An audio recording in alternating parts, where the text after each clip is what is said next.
Assalamu alaikum warahmatullahi wabarakatuh. A warm welcome to participants who have joined in today's webinar. AMP Pep Talk is a project that we started off with an idea of imparting the knowledge of the most experienced talent from our community, which are doing excellence in their corporate life in terms of knowledge, in terms of experience. How can we impart this to the young generation, to the new generation who are in colleges, who are in schools, who are in part of making their career ahead? We started this project in 2018, just before the pandemic time. We had a vision that yes, there is talent available in the community across the globe. On a physical activity, a lot of things can be done, but the talent available across the globe can be utilized only through digital platform. And with that endeavor, AMP started a project called AMP Web Talk. Alhamdulillah, we were blessed to get the best minds from across the globe who have been a speaker, who has shared their knowledge right from the best corporate among the world, like Google, Amazon, Microsoft, and many other giant where people have come out and spoken about what are the opportunities or what are the career things that we can envision in next 10-year, 20-year time. How can we think about those? Today, also we have got a very excellent speaker who is part of AMP family for a very long time, and he's going to help us in terms of understanding a lot of new ideas. So here with this idea, with this objective of AMP Web Talk, I welcome everyone on this platform. Today we will have audience not only watching us on Zoom, it will be available on Facebook, and post this webinar, it will be hosted on AMP YouTube channel where a lot of students come and view it on the post activity basis. So this is all about AMP Web Talk. This is about a short introduction about the project, what this team is doing all about, and what are we actually working on in this project. Thank you everyone for joining us. We will start the program. Now we would like to first of all have an introduction about AMP. For that, I would like to call upon Amir to do that. Over to you, Amir. So AMP is basically Association of Muslim Profession. It was first launched in 2017, and Alhamdulillah, we have completed 13 years now. AMP's main mission has always been on education and employment and empowerment of the underprivileged. AMP, Alhamdulillah, has registered in India, and after that, it has successfully registered itself in USA, UK, and Australia as a non-profit organization. We have many more countries to target as of now. And our main important mission is to impact 10 million people's life by 2030. And Alhamdulillah, we are reaching to that number each day, slowly and steadily. Moving ahead, in order to check anybody's achievement and to see what we have achieved, we have to look through what we have achieved till now in terms of numbers, in terms of stats. And this is what AMP has achieved over a period of time. So there are multiple chapters in AMP, and the very first chapter is School Development Program, which is SDPs. Here, we have volunteers which goes to schools. We adopt the school, the AMP volunteers goes to the school, and we assist students with different courses like skill development or social economic status, social interactions and all those stuff. We also here help the teachers and the parents training, which eventually impacts the students' life. So here we have connected with 800 plus schools, and we have taken 2,800 plus skill development lectures, which in total have benefited 281,000 students. As I said, we also conduct teacher and parenting workshops. So in that section, we have conducted 110 plus teacher training and parenting workshop. The next chapter, which is Employment Assistance Cell, EAC. Here, AMP conducts job fairs, job drives. We also conduct employability training programs, which helps the students or the people who are looking for the job to get the correct skills. So in total, till now, AMP has organized 360 plus job fairs and job drives, where 21,000 plus candidates got employed. We conducted 220 plus employability training sessions, using which 17,000 plus degree students got benefited. The third chapter is scholarship and self-employment. With the help of Zakat funds, AMP tried to help the underprivileged and the people who are merit with a good merit, help those students to get the proper education they are looking for. And sometimes the finance become issue. So for those students, AMP go ahead and help those students. Apart from that, under this chapter, AMP also helps with setting up a small business for families. So here, 800 plus higher education scholarship has been given under this program. We have given 860 plus orphan students educations. Here, 425 plus families' life were transformed by offering self-employment assistance. The fourth chapter is AMP Resource Center. AMP is a completely volunteer-based organization. We are completely based or dependent upon the volunteers, the professionals which come ahead and lend their hands. We try to utilize that source that we have, and we have set up a career counseling session for the students. So here we have 660 plus career counselors, and using with the help of those counselors, there are 2,500 plus students counseled. Under this chapter, we also distribute documents like career charts and career guidance documents. So for that, we have distributed 50 plus documents, and 1,500 plus career chart was distributed. The fifth one is awards and partnership. Under awards and partnership, we go ahead, recognize people for their different achievements, and we try to honor them, and we try to award them with the AMP awards. So, for example, we have a program where we go ahead, find 100 teachers across India who has went beyond and above to impart education to their students, and we give a teacher award to those. Similarly, we have other awards for NGOs and for skill trainings and job fairs. Moving ahead, going to the next slide. In this era where everything happens online, especially after the pandemic, where people were stuck hard by different reasons. For different reasons, the lockdown, the disease has impacted lots of life. AMP in this time, where it was getting difficult to go out and help people physically for someone, but AMP has provided 3 online portals using which it's trying to reach the people and trying to help them during this tough time. The very first one is indiazakat.com. The second is indiamentors.com, and the third one is amppowerjobs.com. In India, zakat.com is the first zakat crowdfunding platform, and it was launched last year in the month of Ramadan.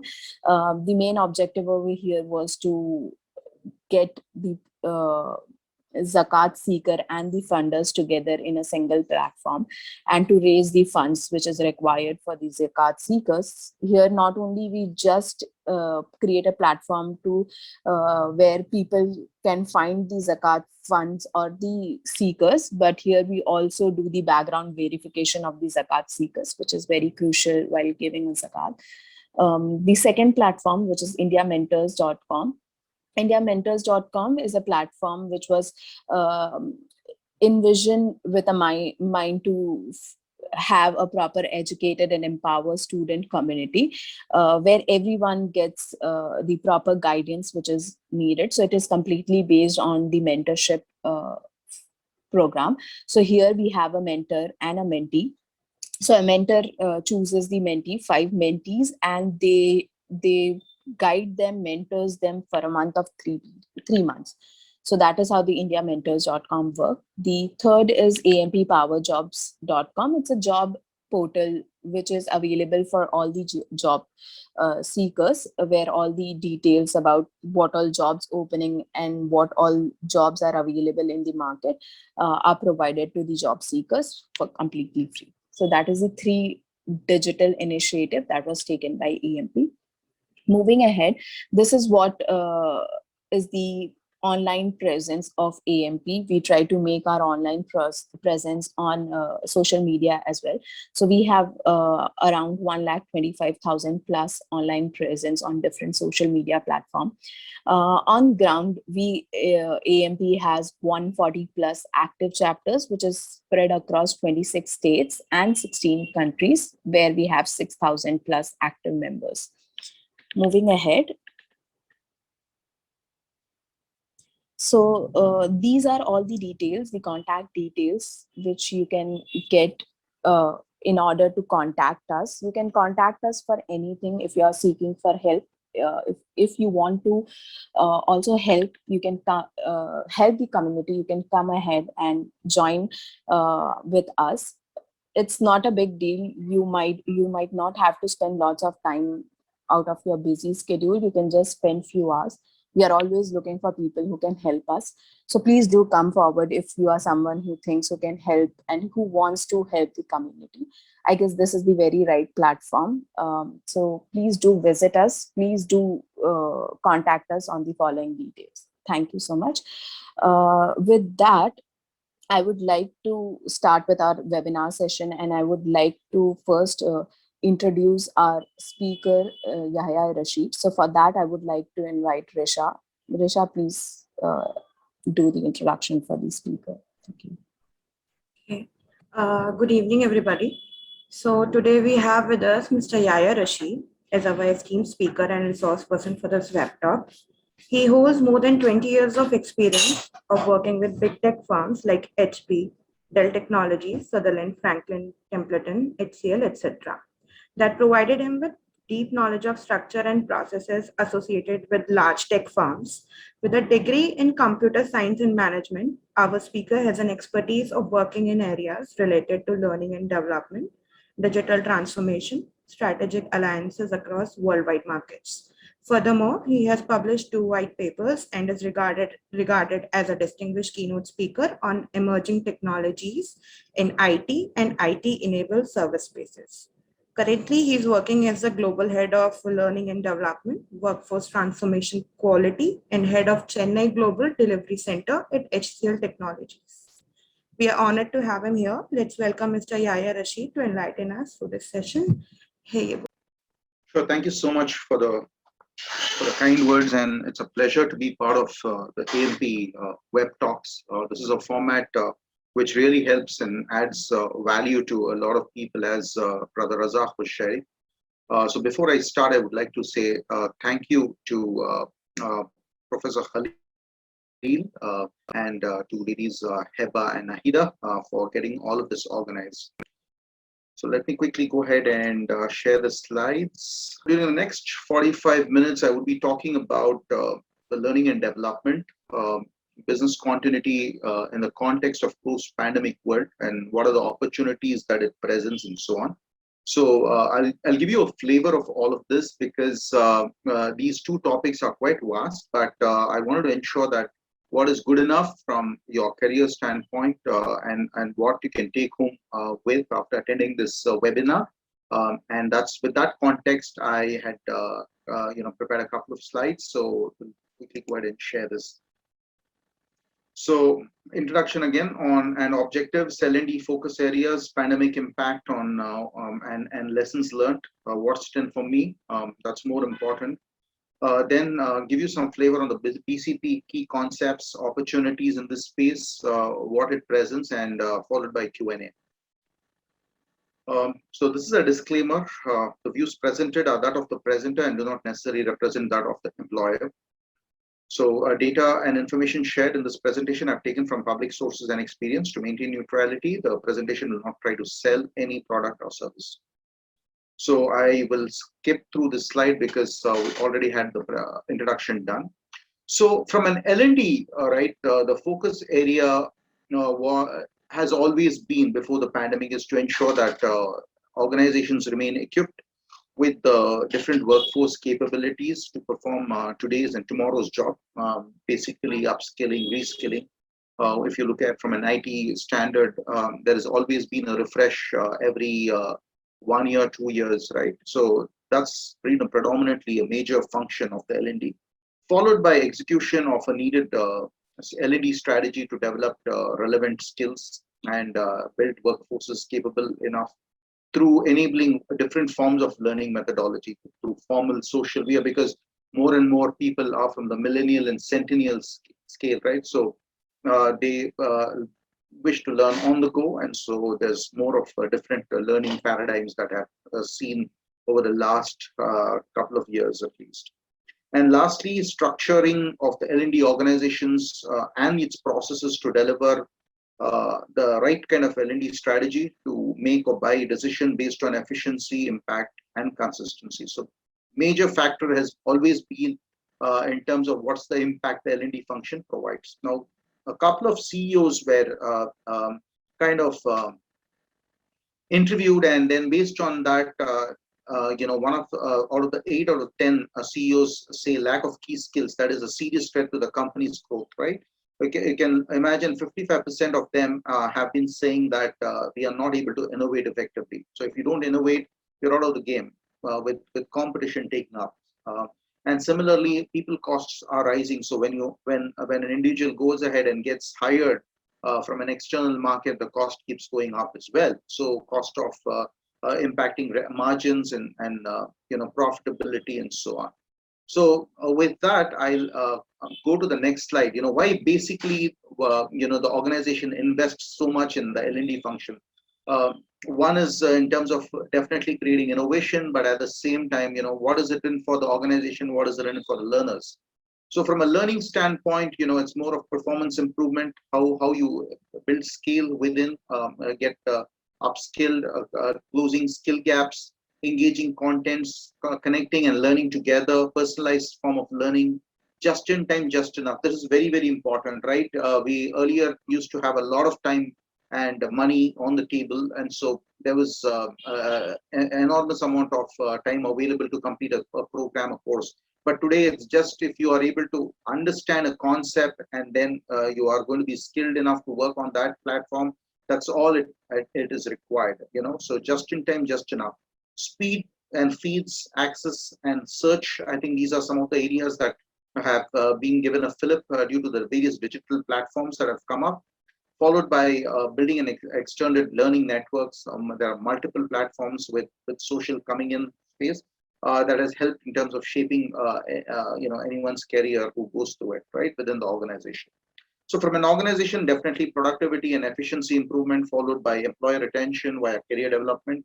For also, if you are an organization which invests in learning, you attract a new talent, followed by improved customer satisfaction. The new know-how of each and every processes technology, which helps in terms of innovation and growth and survive, as well as improve time to competence.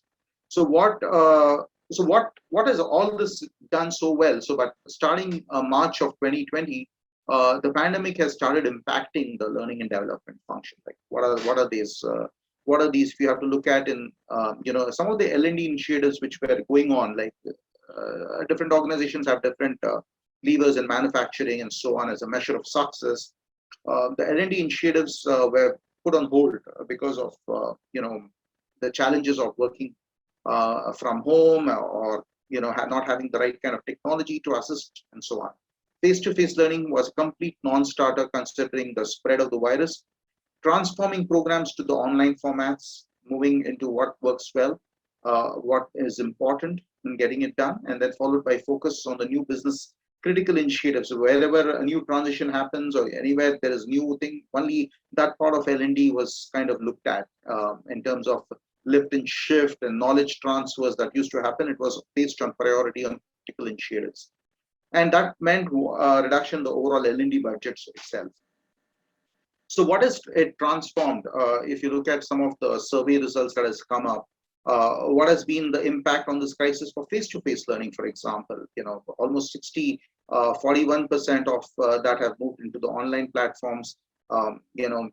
and most of these is heading north. Examples of new L&D initiatives supporting people to work virtually has been one of the key initiatives right now in terms of how getting the workforce done for their well-being, followed by reskilling and creating leadership. Anticipated changes in blending of various digital learning solutions. We had digital learning solutions in the past, and also we had multiple different platforms. But what has happened is gamification, social learning, and online platforms. If you look at online, has gone up, shot up by 100%, and then also in terms of various other parameters, right? In terms of mobile learning and so on, people just like learn on the go and move on. So those, all of that has accelerated in terms of this change behavior, and the L&D function today has to think differently in order to delivering these. And with this, they've also created a huge amount of opportunities also in terms of what are the new jobs that can be exploited and so on, which I'll be covering in the later part of the slide. Now, the pandemic overall impact and the lessons learned, right? One is the COVID-19 crisis has driven digital transformation. One piece of it has been the IT overall, acting as a backbone. None of it went, despite all the COVID pandemic and things like that, no business went boom, right? At least from the large tech perspective. They just continued to offer and deliver the services, the products they were supposed to be doing. Yes, manufacturing had some bit of headwinds, but that really didn't stop the services industry. You saw if there were headwinds in the other industries, but the services industries really took up and was heading north. The future of work is here with impetus on high learning, which translated into staying competitive. Digital learning will be the new normal, right? So that was like black and white. Usage, demand, and appreciation is growing. Production for corporate learning will be in 2021. 50% of the budget will be cut because still the vaccinations have not really reached astronomical percentages. Travel and face-to-face still remains a challenge. So it would be starting, but will be at a 50% base, right? And followed by integration of learning ecosystem with a solid link between various platforms, the Zoom and MS Teams. In fact, today we are facilitating the session with Zoom, right? And so we are, and this is how is the new normal is of how we probably integrate, record, and share this for larger learning. Even though we still have a lot of people signing up for this program, but people will be taking this and viewing this program in the Alicia. So that's how the change has happened. New leadership focus is on empathy, trust, leading remote teams, resilience, right? I'll be talking about resilience in the later part of my slides, when I'll be covering BCP. But that's the new norm. Now that's the new normal. Focusing more on empathy because it's not going to be a face-to-face connect.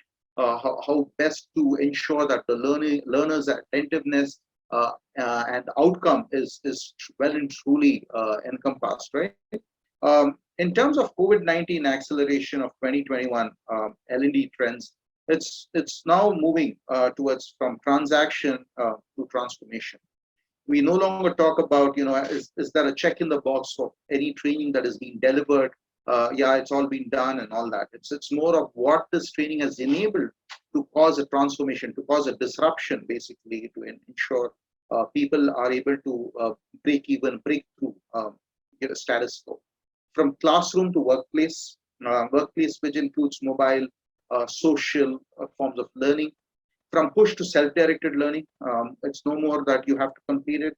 It's all directed to an individual taking that training on his or her own convenience and trying to complete it.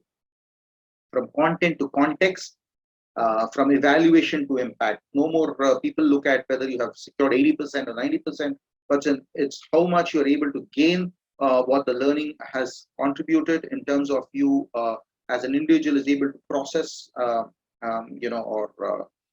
deliver on any of the technology asked. Move from tools to an ecosystem. Now, if you look at the ongoing evolution of online learning, right? We started off in 1995. It was more around, all about face-to-face mostly.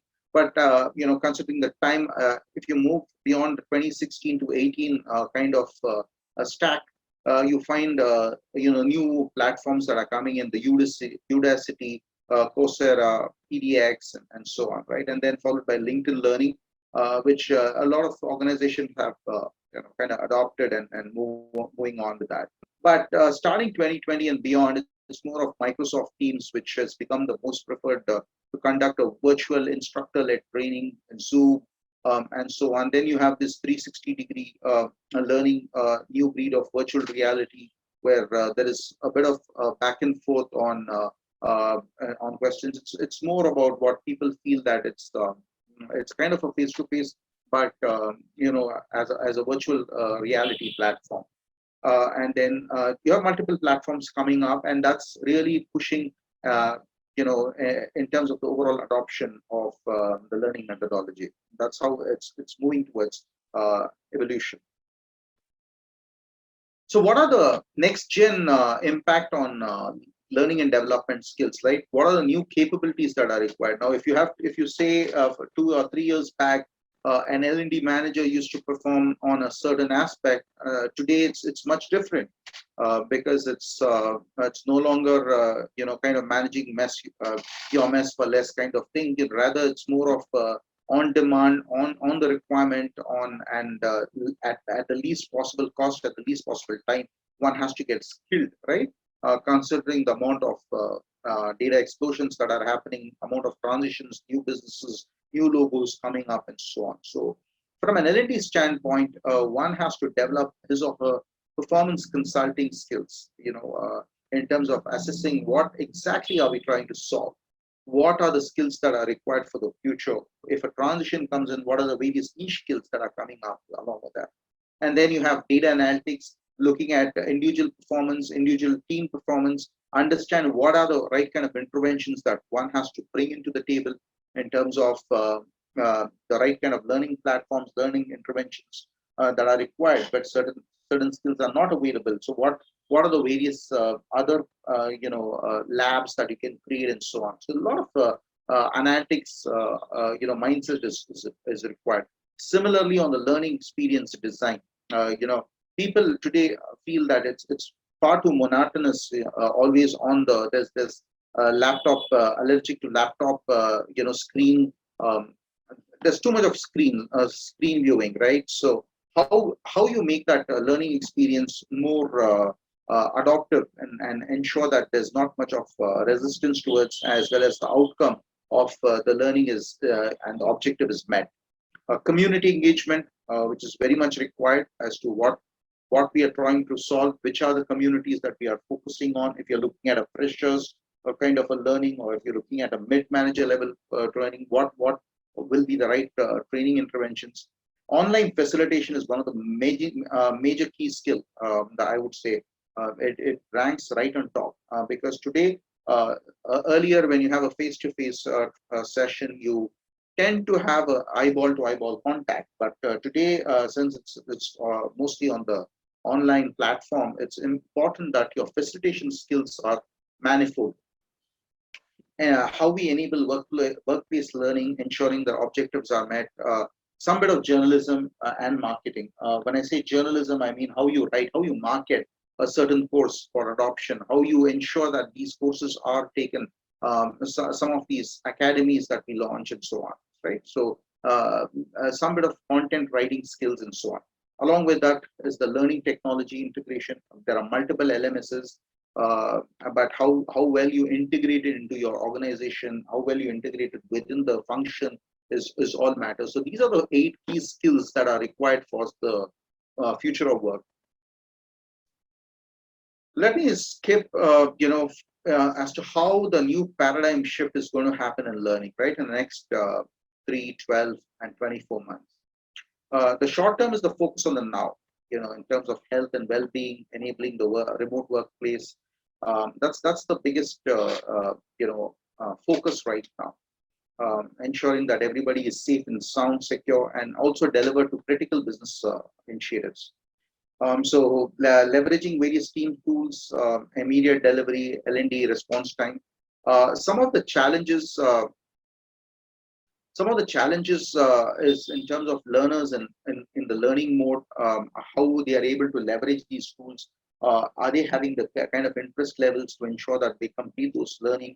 Are they able to process, or once they come back to the shop floor, are they able to use those learnings in terms of leveraging for their solve? All of that remains a challenge. From a middle term, 3 to 12 months, right? Medium term, rather. It's more of return to readiness. Budget freeze will continue, focusing on employable skills, not getting them trained on everything, but whatever is required, right? And then followed by upskilling, reskilling, bridge industry, major industry differences that keep happening, and facilitate agility. Followed by, from a model perspective, how well you optimize your delivery, use of the different platforms, blended the classroom and digital formats, and optimizing different L&D resource deployment tools, and learning portfolio. Challenges again is in terms of the time to learn. If they have got your productivity pressures, your operational pressures, do they really have the time to really spend so much of time? Or once they go back home, they don't tend to get the focus back on. Followed by laptop fatigue, availability of learning data, and so on. Long term, from 12 to 24 months stack, it's more about how you manage with the budget cuts, because L&D will be looked at more from cost avoidance, how well people are able to learn on the go, and ensure that the learning formats are reduced to bare zero. Understand how to focus on hard and soft skills, and also in terms of having the learning and knowledge management integration. So that's going to be one of the key focus. The model is again delivering in the new learning era of redesigning learning ecosystem, resetting leadership developments, and also a reset of the overall L&D organization itself. Supportive learning climate will be a challenge. Enabling learning governance and L&D resources will all tend to be working around these challenges to ensure that the overall focus of achieving the overall objectives is kind of met. So what you can do for the overall business success, right? Understanding your organization's short and long-term challenges, what are the priorities, and how do these link into your overall learning offer? I think that's where the biggest heavy lift is going to happen.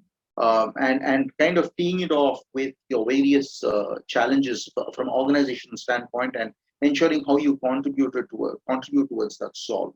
The second is in terms of having the right kind of relationship, stronger relationship with key stakeholders, be it your customers, your executive leadership, and so on. And understanding their urgent needs and requirements, challenges, and how you really look at repositioning and reskilling the L&D.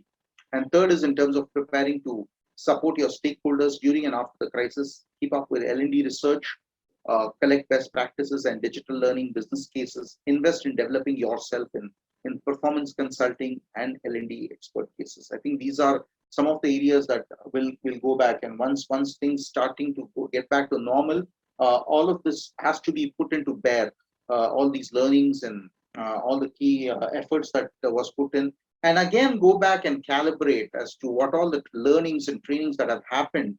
Were there any delinquencies in terms of the overall performance management stack and stuff like that, right? So that's very, very important, because end of the day, all these 2 years of learnings that have happened, if it doesn't make sense in terms of what it makes out of it, then it becomes a quite big of a challenge, because they will start doing errors, conducting errors in your work, and that really causes the cost of poor quality will start creeping up, and then translating into poor customer experience as well.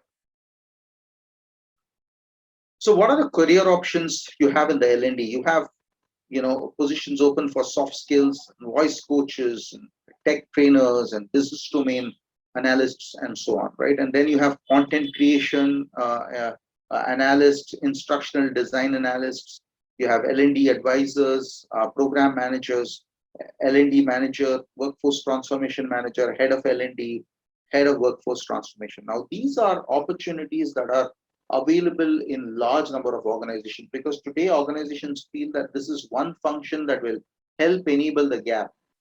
Having said that, it's important, and that is the reason why I thought that whatever the learnings that people have, they tend to not monetize into what is available. They tend to go with their own set of streams, looking at it more sequentially rather than looking at it, from a lateral perspective.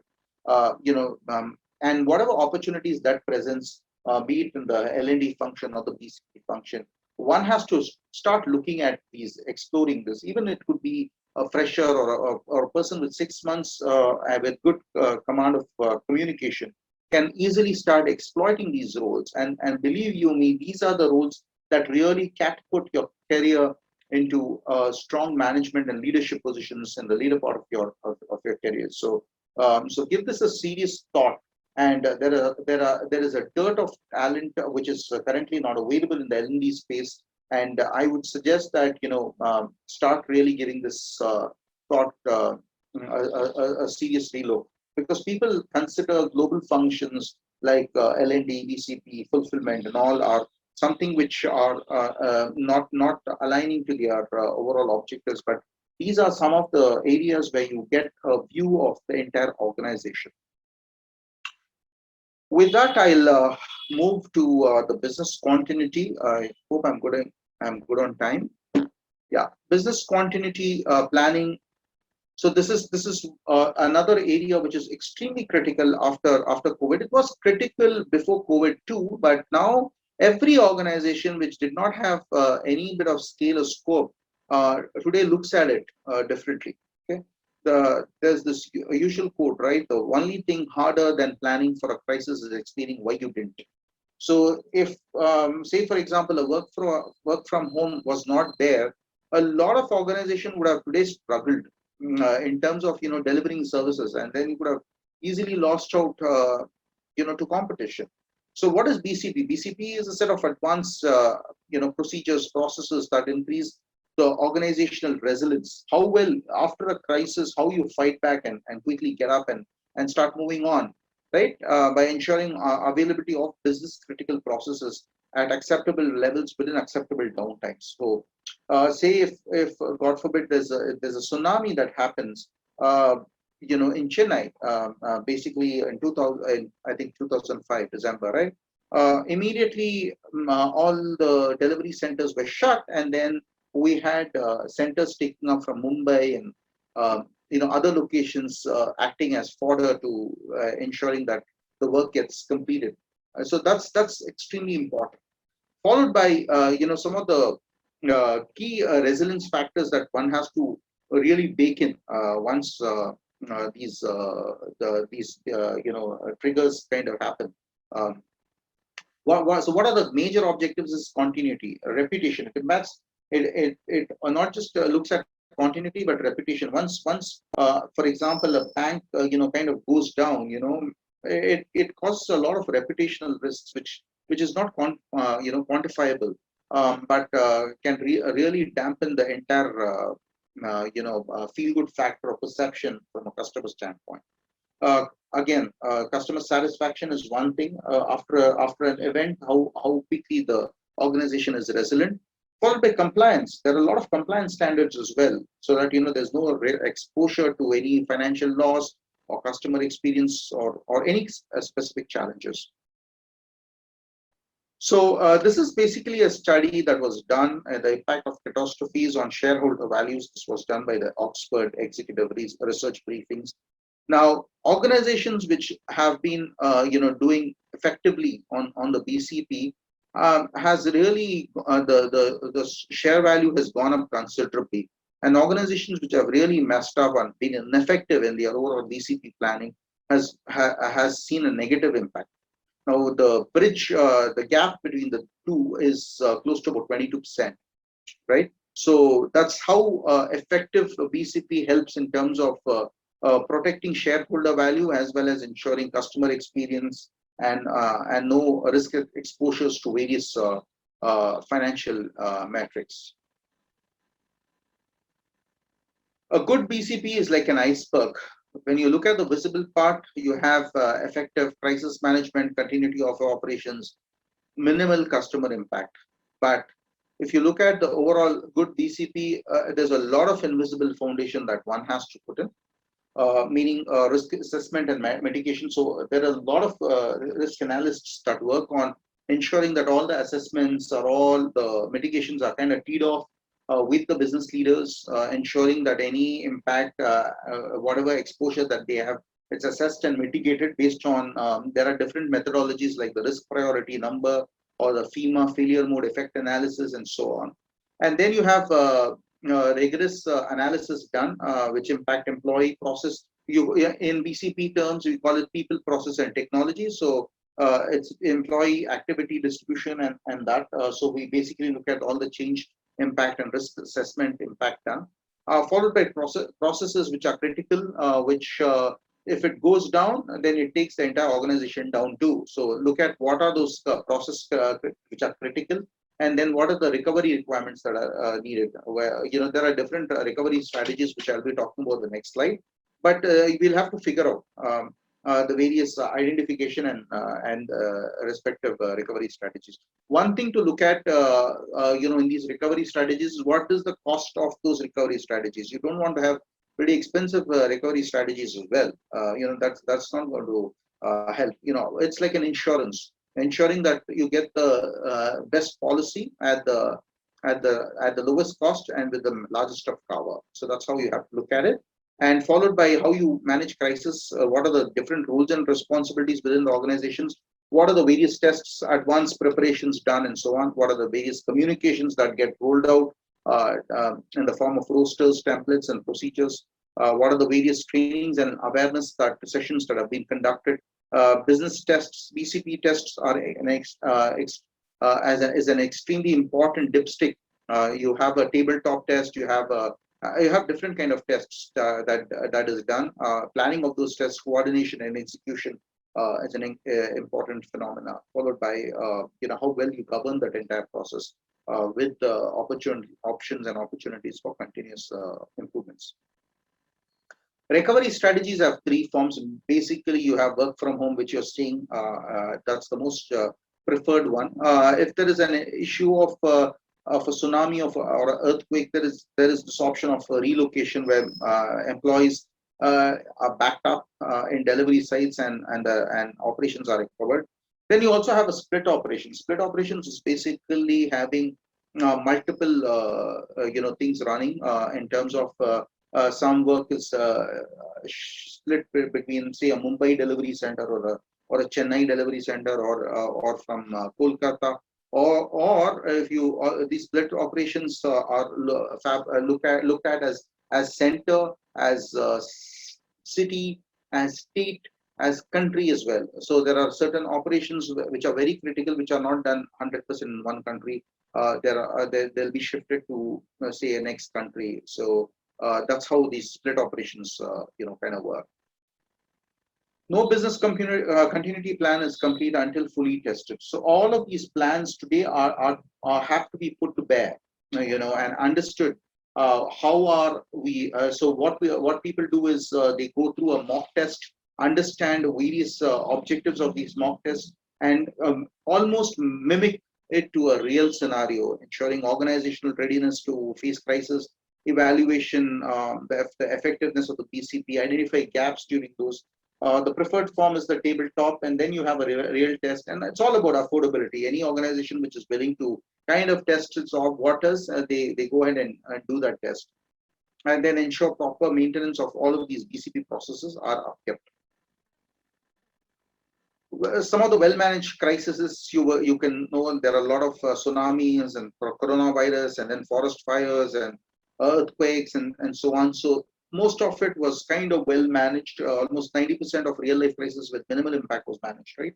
Across organizations. Yes, there were occurrences of more than 1 or 2 days based on the criticality of that event, but eventually it was kind of looked at and kind of sorted. Didn't let the organization go down completely, flounder completely, so to speak. At least the large organizations, medium I think the SMB segment, wherever there is no exposure to BCP processes, that might have floundered, but not organization which invest in this process. What are the various career opportunities you have in BCP? I think risk analysts, and this is a function where a lot amount of chartered accountants move into this space because of this financial exposure and so on. So people with MBAs from preferred premier institutions, chartered accountants, and so on, they move into this field. That is to ensure that because this is an exposure to reputation, this is an exposure to financials, this is exposure to customer experience, a lot of things. So this is a very critical function. Most of the leadership reports directly to one of the CXOs or to the CEOs itself. So this has a lot of visibility. Again, a ditto to whatever I said about L&D. Explore these kind of roles, and you, if an individual has taken a BCom or some of these mathematics and that type of thing, right? Graduation. Start exploring these roles. You don't have to always look at laterally. Sequentially, that I have to go into this department and that department. These are the opportunities that will really open up. And I've seen people out of my experience that people have joined in as a fresher and worked in this function for about 3 to 5 years, have all scaled up to becoming general managers and directors and so on. And the career pathing is pretty fast in this area. So start exploring these kind of areas, and I'm sure there's a lot of things that are linked up. Basically, a risk mitigation and compliance. Disaster recovery is one of the other area that is part of it. Business continuity planning. So all of these three are equal enablers of success. So one can move into any of these three functions and try to get into these roles. So that was my last slide. Again, I usually sign off my slides whenever I speak to freshers. This is a very important thing by Alvin Toffler, who said the illiterate of the 21st century will not be those who cannot read and write, but those who cannot unlearn, and relearn. So this is something that every one of us have to look at. It's including myself or whoever it is. We can't live or keep progressing by learning of the past, right? We have to absorb and mimic whatever is there as part of the future work, and then we have to learn them and unlearn whatever we've learned, and then relearn. It's very important. So with that, I will turn it over to Heba. And this is my email and my LinkedIn. So if any one of you wanted to connect with me, you can go ahead and connect. And I'm a pretty active member with AMP. So with that, I will turn it over to Heba. Thank you, Mr. Yahya, Rasheed. That was a very informative session. Before we move ahead, I would request all the participants to put their questions if they have any in the Q&A box. So before taking the Q&A session, I would like to quickly summarize what Mr. Yahya has walked us through. So he started with why does any organization invest in the L&D function? He started with those parameters. He has spoken about how this pandemic has impacted currently on the L&D. He went ahead and explained it for the BCP too. He explained how the shift has happened. So how the shift has happened for the online learning, like how earlier the people used to have the courses over the Udacity, Coursera, edX, and all those stuffs. And now moving ahead, most of the trainings and the sessions happens, or the people prefer it over the Microsoft Teams and Zoom. He then moved ahead and he has explained what are the impacts on L&D skills and what are the new capabilities required. He has also spoken about the new paradigm shift in learning. He went ahead and spoke about the career options in L&D. He has spoken right from what are the initial training profile to the head profiles. He went ahead and then started about speaking about the BCP's key concept, and where he spoke about how a good BCP is like an iceberg. What are the visible parts in the iceberg, and what are the invisible foundations within the BCP. He has also went ahead and spoken about the recovery strategies and what are the career options in the BCP. Thank you, Mr. Yahya, for that. I would now like to start taking the questions which are posted by the participants. So the very first question is from Mr. Pankaj Lal. He's asking, I'll club his both the questions which he has asked. First of all, he is asking, is the pandemic getting over anytime soon? And the second one is how pandemic has affected BCP in these pandemic. How pandemic has affected BCP in these time, and what is the future if this pandemic continues, and is there, and he's here to stay, and how much longer the pandemic will stay.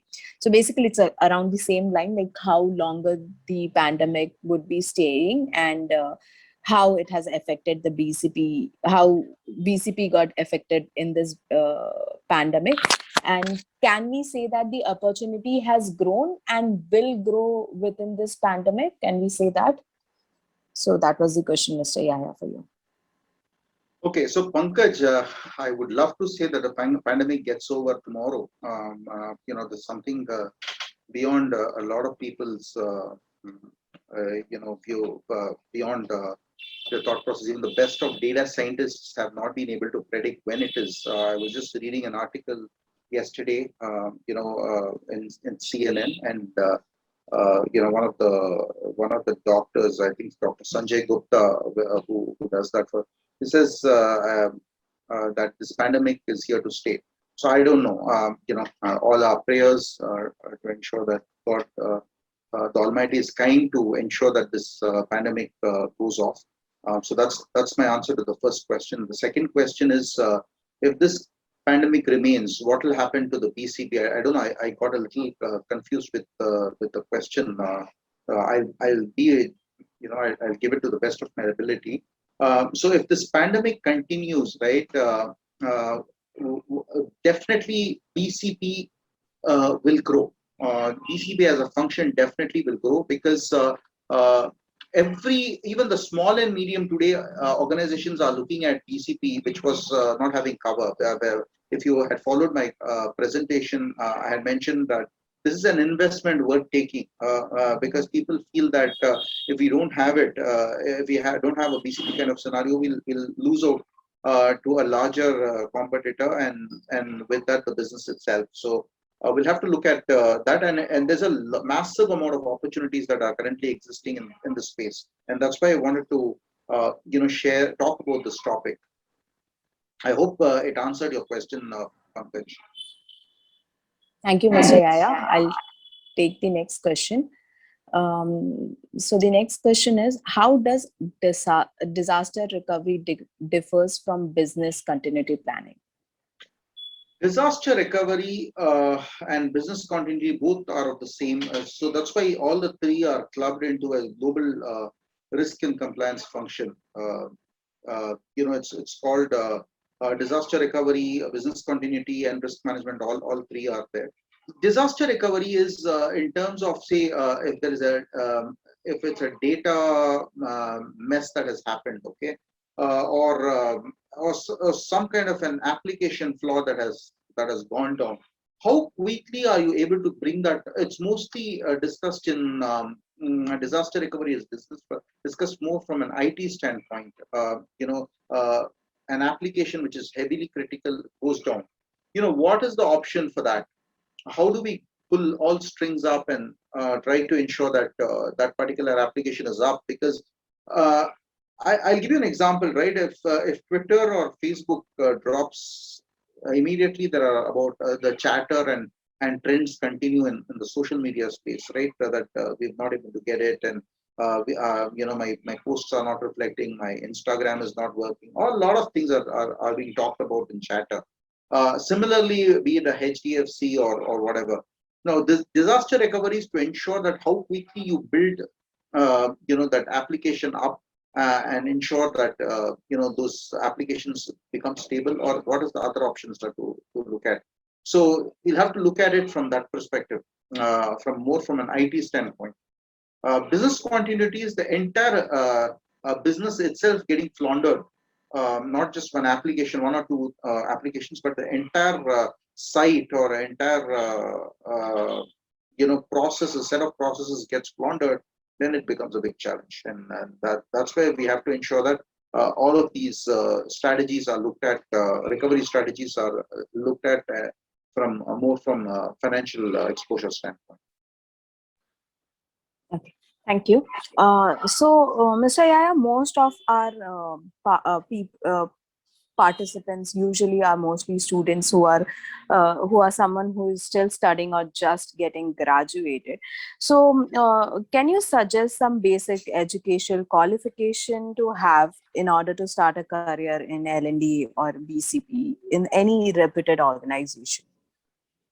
See, for L&D and BCP are two different things. Okay, L&D, you should have the flair of interpersonal skills. Communication matters. How well you're able, because it's more 60% or 70% of the name of the game is communication within L&D. How well you communicate, ensure the other person understands what you speak, and so on. Right. So interpersonal skills, communication, both verbal and written, and having that flair of meeting people and kind of creating that euphoria about yourself. I think that's one. If you have that basic degree, a BCom or even BA English literature, can really help you get into these kind of roles. You don't have to have an engineering background to move into L&D function. Bare minimum graduation will help. And these are the skills that one has to develop within L&D, the flair and so on. So I would suggest start interacting with people, speak, communicate in English wherever possible. Whenever I go to colleges, I remember for any speaking thing, I advise students to kind of read papers, newspapers, build their vocabulary. They don't get into a situation where the confidence is lost because of lack of vocabulary. Develop your word power and be confident. Speak yourself out. Getting into the stage and speaking, public speaking, and all of this is going to be the skills of the future. And never feel shy. It's nothing. There's nothing wrong. Don't hold back. Speak your mind out, but ensure that the context is pretty crisp and the other person is able to understand. This is from an L&D standpoint. For BCP, I think people with a financial background, like I said, right, from a BSc Math or a BCom, CA, Inter, somebody who's pursuing all of that, they can get into this field. This is more of planning. A lot of effort has to get into, what are the various risks that are associated, like I talked about people, process, technology. Similarly, from an executive stakeholder standpoint, we'll have to break it down into different buckets, do the risk assessment analysis, and based on that, prioritize what is the risk and how you're going to mitigate that risk, at what cost. Then you kind of teed off with your leadership and move on. And for all of that, you need some bit of financial knowledge, understanding of how the cost works. A strong player in a balance sheet phase, that type of thing, and then how well you are able to influence the person to adopt a recovery strategy, which is quite relative to the challenge. So these are the skills that one has to kind of imbibe within them, and then they would definitely do wonders. And these are all opportunities that are going to go increase manifold in the next 12 to 24 months, starting now. Okay, on the similar line, do we have any special certification or any training program on any MOOC platform available for, say, BCP or L&D? Yeah, there are lots of certifications. So there is this risk management professional. Then there is ISO 27001. certification, if my memory serves right. There are a lot of certifications that are available from BCP for, I think, the risk management, disaster management, even BCP for that matter. All of that are available, and yeah, I think that's a wonderful point. If you have a certification, or to aid your academic qualification, then you become front runner in terms of grabbing the role, and you're paid like crazy in these roles. I'm telling you, it's this is the skills which are not many people are there, and there's a lot of demand. Where internally they'll source people in the L&D and BCP space, and if you have a certification, you can really monetize all of that when you discuss your offer. That's a very good point. On that note, since you are talking about getting a job and how well they can give in terms of monetization, but can you tell us few organization which one must apply for L&D jobs or BCP jobs, which are like in the top game of these L&Ds and BCP? See, every large organization, it's not, for BCP, there is a lot of the big four, McKinsey, Deloitte, all of that, can really look at. These are heavily engaged organizations, because as I told you, there's a lot of money on the table, right? For L&D, every organization, whether it's within IT and ITES space, you have massive amount of opportunities here. There's not one or two companies that you can pick and choose. Manufacturing also there is there, but you need to have a little bit of background from a manufacturing field, and start slow on that. That's what I get to hear from some of my colleagues working there.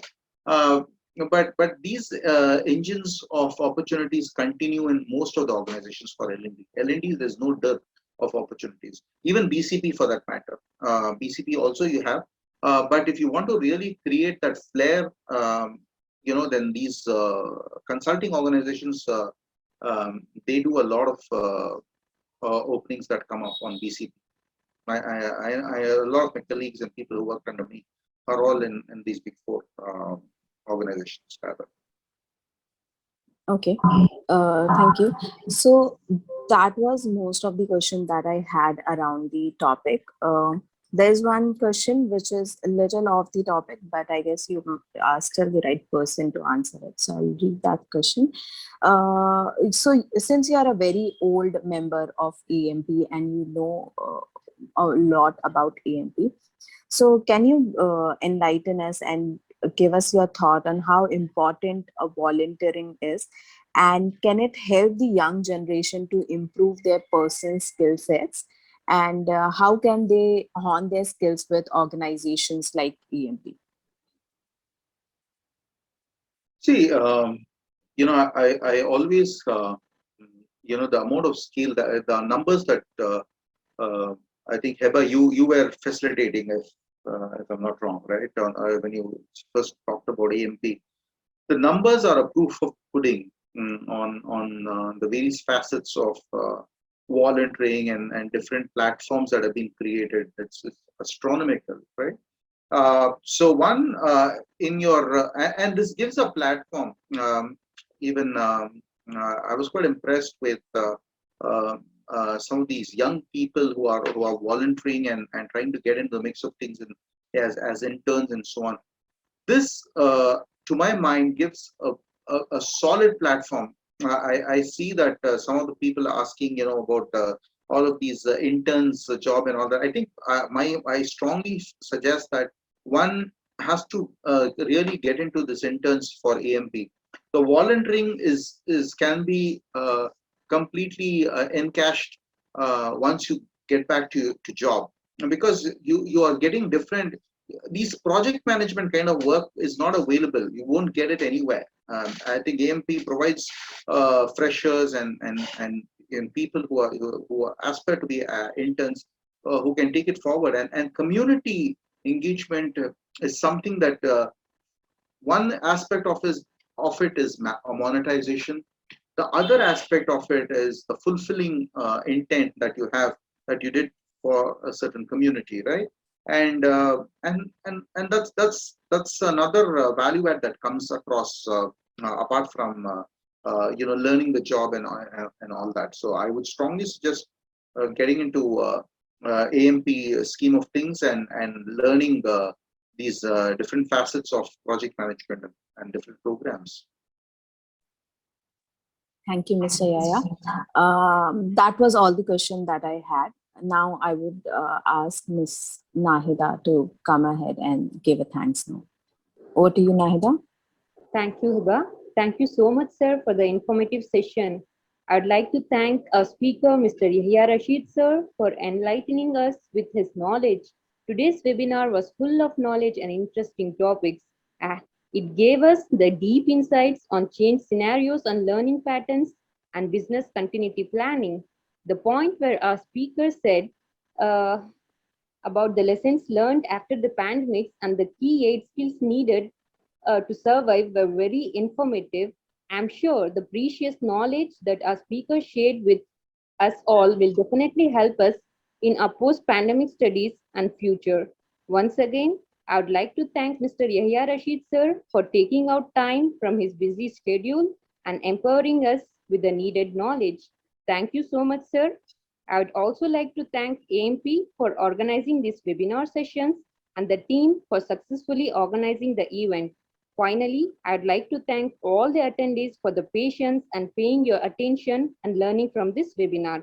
I'd like to end my speech here. Thank you, everyone.